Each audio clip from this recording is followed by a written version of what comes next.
Motocykle klasyczne zazwyczaj kojarzą się z motocyklami dla osób troszkę starszych, dla panów z troszkę większymi brzuszkami, natomiast ten trend ulega dość dużej zmianie.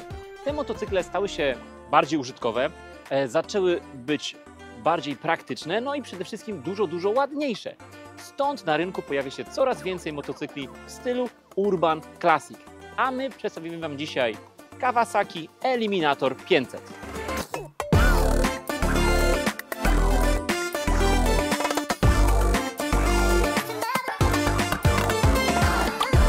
Pięćsetka to jest taka pojemność bardzo średnia. Oczywiście potrzebujemy tutaj prawo jazdy kategorii A lub kategorii A2. Natomiast jest to kategoria, gdzie wiele osób w ogóle nie zwracało na tę pojemność uwagi. Natomiast okazuje się, że taka 500 ma naprawdę bardzo dużo plusów. Przede wszystkim oczywiście mówimy tu o kategorii A2, więc już młodzi użytkownicy takim pojazdem mogą się poruszać. Natomiast czy młodzi użytkownicy chcieliby się poruszać pojazdem w stylu retro, pojazdem klasycznym? No tutaj bywa różnie. Raczej młodzi użytkownicy chcą ścigacza, chcą motocykl typu naked, a tu mamy maszynę retro. Więc jeżeli nie młodzi, to kto? Słuchajcie, jest to świetna maszyna dla osób, które chcą po latach przerwy wrócić do przygody z motoryzacją. Dla osób, które nie czują się pewnie na wielkich cruiserach o pojemności 1800-1900, ważących pół tony, klockach, które w mieście są po prostu niesamowicie oporne. Chcą się czuć na motocyklu przyjemnie, swobodnie, chcą, aby ta maszyna była lekka i dawała duży fan z jazdy za wcale nie ogromne pieniądze. I tutaj uważam, że ten motocykl jest właśnie dla takich osób, które po jakiejś przerwie wracają do motoryzacji, osób, które już nie mają ochoty na latanie motocyklami sportowymi, tylko chciałyby mieć coś lekkiego, klasycznego, bardzo przyjemnego wizualnie, ale też bardzo przyjemnego do prowadzenia. Ten motocykl jest to Kawasaki Eliminator 500. Mamy tutaj jednostkę silnikową, która jest również stosowana w Ninja 500 oraz w Z500, więc Kawasaki stosuje ten swój zabieg, jedna jednostka napędowa stosowana do różnych motocykli. Tu oczywiście całkowicie inny styl niż motocykl sportowy i całkowicie inny styl niż motocykl w stylu naked, ale jakby maszyna ma być motocyklem raczej miejskim, ponieważ z 500 nie polecimy gdzieś daleko w trasę, nie zapakujemy wielkiej szyby czy ogromnych toreb, sak skórzanych.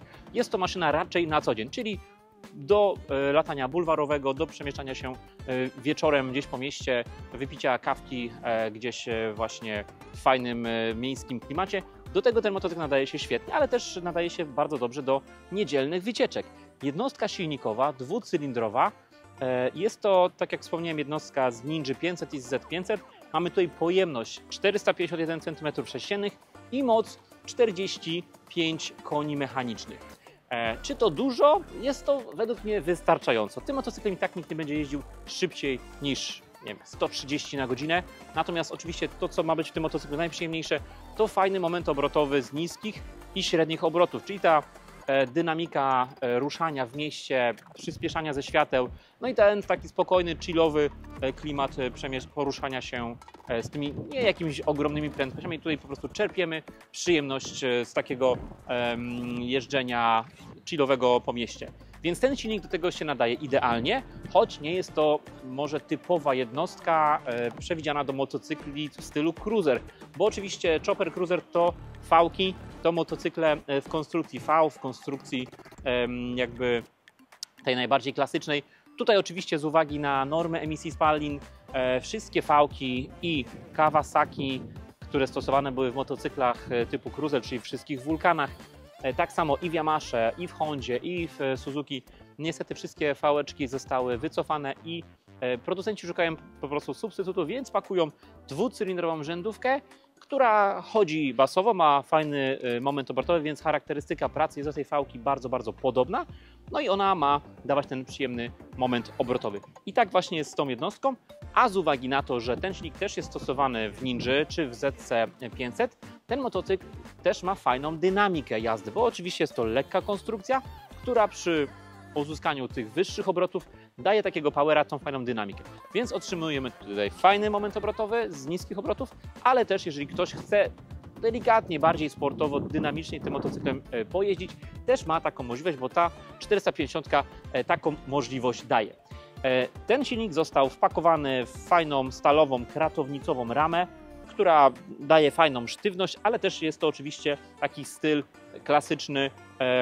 Ta rama widoczna, te takie proste spawy, te wszystkie otwory nadają tej prostoty, nadają takiego fajnego stylu tej maszynie. Co jest ogromnym plusem tego motocykla, to że jest stylizowany w takiej linii bardzo płaskiej.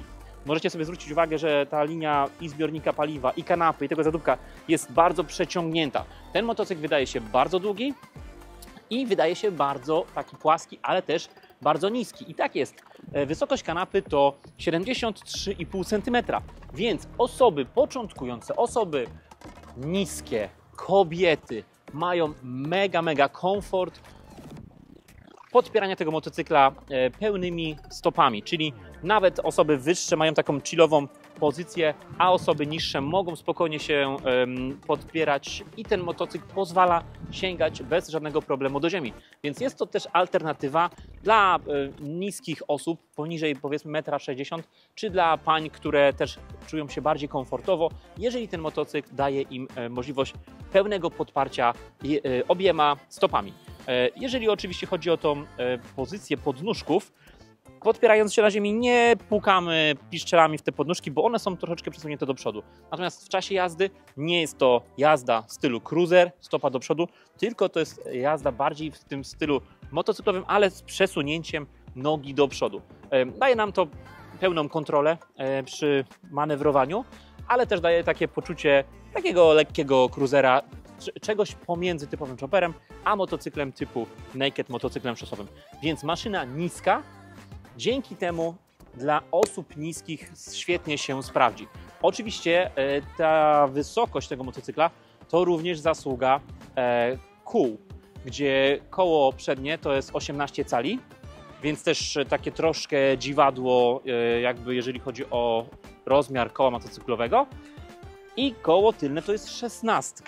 Więc też mała średnica tylnego koła powoduje, że ten motocykl po prostu będzie siedział troszeczkę niżej. Oczywiście są to opony troszkę grubsze, bardziej balonowe, gdzie troszeczkę się to wyrównuje, ale na pewno ta 16 z tyłu ma wpływ na to, że ten motocykl będzie po prostu zdecydowanie niższy.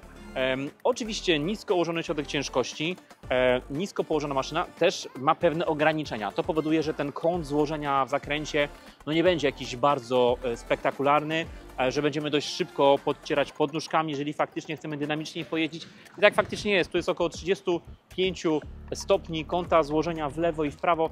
Powyżej tego kąta już trzemy podnóżkami, już iskry lecą, więc też ten motocykl do takiej szybkiej jazdy po zakrętach się po prostu nie nadaje.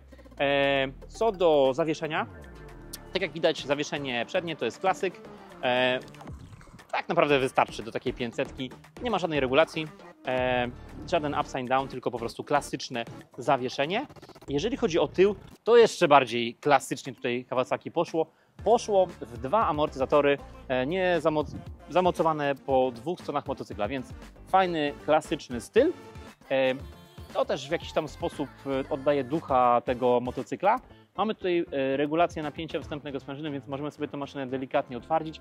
Na pewno nie będzie to w żaden sposób sportowe zawieszenie, nie będzie funkcjonowało tak jak to zawieszenie z pojedynczym amortyzatorem zamontowanym wewnątrz tutaj przy wahaczu, ale ten motocykl nie ma być w żaden sposób sportowy, więc to będzie spełniać swoją rolę i dodatkowo też dobrze wygląda.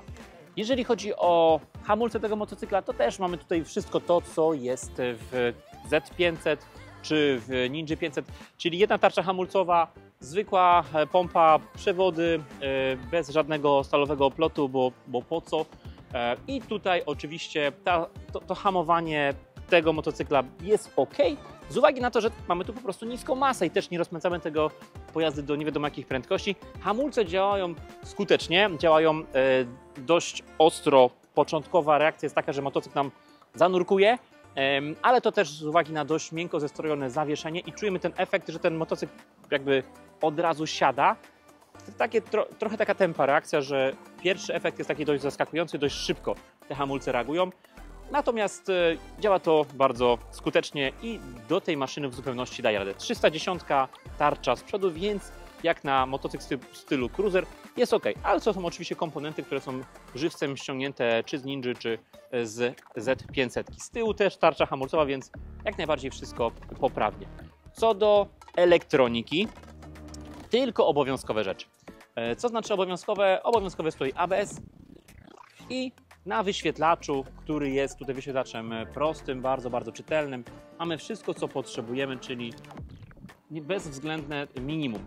Obrotomierz w takim analogowym stylu, na środku prędkość, wyświetlanie zapiętego biegu, oczywiście komunikacja z telefonem komórkowym, wskaźnik paliwa i tutaj takie parametry jak tryby dzienne, średnie spalanie chwilowe, zasięg i właściwie tyle. Więc tutaj nie uświadczymy takich cudów jak czy temperatura powietrza, czy temperatura cieczy chłodzącej, więc te gadżety pozostawiono i tego tutaj po prostu nie ma.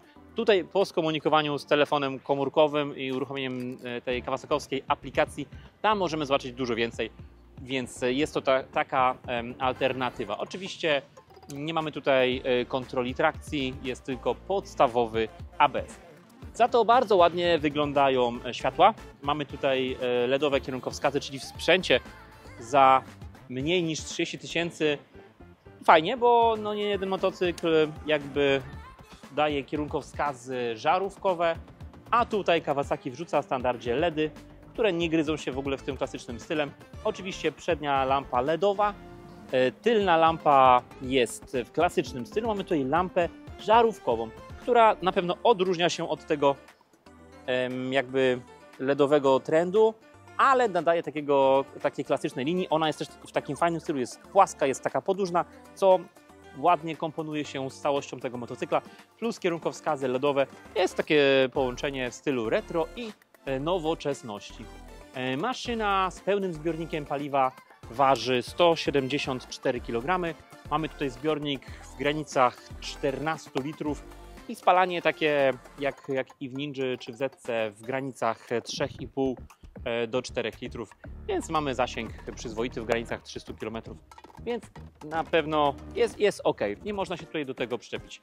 Więc bardzo fajny średniaczek, maszyna w takim właśnie klimacie Urban Classic, nie taki typowy chopper, żaden typowy cruiser, coś co też nadaje się do pewnych modernizacji, można sobie delikatnie to poprzerabiać, porobić pod siebie, tak żeby troszkę się jeszcze wyróżnić.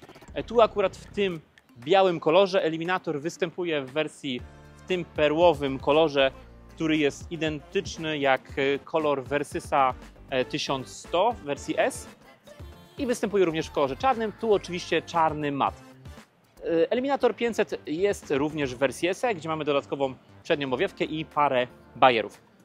Więc jest to świetna propozycja dla osób, które lubią retro styl, dla osób, które są troszkę niższego wzrostu i szukają motocykla uniwersalnego do miasta. Maszyna świetnie pasuje do flanelowej koszuli, do otwartego kasku, do jeansów motocyklowych, do bulwarowego latania niedzielnego i do tego celu idealnie ta maszyna pasuje.